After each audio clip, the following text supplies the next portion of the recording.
प्रखर अशा प्रकारची बुद्धिमत्ता असणारा हा लहान बालक अतिशय हुशार आहे, ज्याची आकलन क्षमता प्रचंड आहे.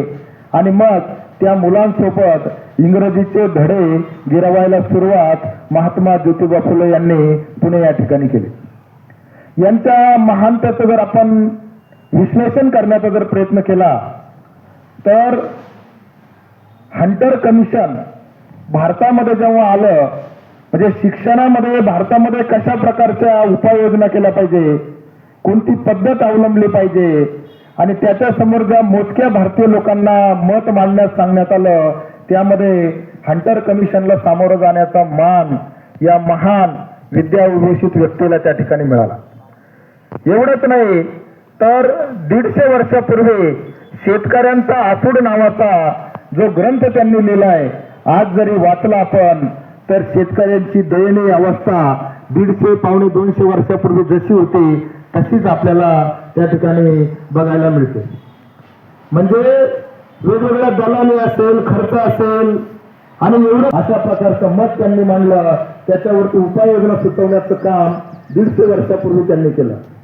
गुलामगिरी सारखं पुस्तक असेल, असंख्य प्रकारची पुस्तकं त्यांनी तत्कालीन या देशातल्या शेतकऱ्यांची उन्नती करण्यासाठी, शेतकऱ्यांची परिस्थिती काय आहे हे सांगण्यासाठी अर्धनग्न अवस्थेमध्ये पाठीवरती घोंगडी घेऊन, खांद्यावरती घोंगडी घेऊन सामोरे गेले.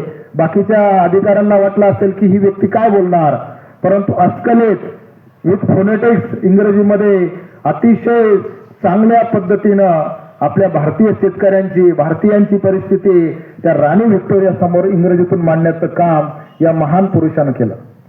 आणि म्हणून त्या व्हिक्टोरिया सुद्धा त्या ठिकाणी प्रभावित झाले. आणि एवढं ज्ञान मिळवणारं नेतृत्व म्हणजे महात्मा ज्योतिराव फुले. प्रत्येकाच्या घरामध्ये फोटो असायला पाहिजे अशा प्रकारचं व्यक्तिमत्व. आपण स्वराज्याचे संस्थापक ज्या छत्रपती शिवाजी महाराज यांना मानतो, त्यांना पूजतो, त्या छत्रपती शिवाजी महाराजांचं समाधीस्थळ या महापुरुषानं त्या ठिकाणी शोधून काढलं. तोपर्यंत त्या ठिकाणी काट्या होत्या, कुपाट्या होत्या. रायगडाचा अभ्यास केला, रायगडाचा नकाशा शोधला आणि त्यामध्ये जाऊन त्या स्वच्छता करण्याचं काम, समाधीस्थळ शोधून पूर्ण महाराष्ट्राला दाखवण्याचं काम या ज्योतिबा फुले यांनी केलं. त्यांनी शेतकऱ्यांसाठीच काम केलं नाही, तुमच्या आमच्यासारख्या विद्यार्थ्यांनाच प्रेरणा दिली नाही, तर आज जेवढ्या मुली या देशाचं अर्धी संख्या म्हणजे महिला असते. आणि एक मुलगी जर शिकली तर संपूर्ण कुटुंब शिकू शकतं हे समजावून सांगण्याचं काम फक्त तोंडानं न सांगता कृतीनं करण्याचं काम या ठिकाणी ज्योतिबा फुलेंनी केलं. आपण त्यांच्या पत्नी क्रांतीज्योती सावित्रीबाईंना ओळखतो. सगळ्यात अगोदर ज्योतिबांनी स्वतः मुलींसाठी शाळा काढण्याचा प्रयत्न केला, पण त्या काळचा बुरसटलेल्या विचारसरणीचा जो समाज आहे तो आपल्याला नावे ठेवेल.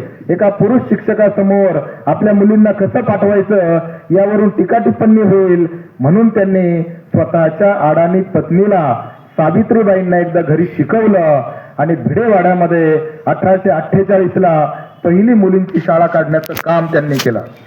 बघा, 9 साक्षर असणाऱ्या सावित्रीबाई जेव्हा त्यांनी शाळा सुरू केली, शाळा सुरू केल्यानंतर प्रचंड प्रमाणामध्ये विरोध तत्कालीन समाजामध्ये त्यांना सोसावा लागला.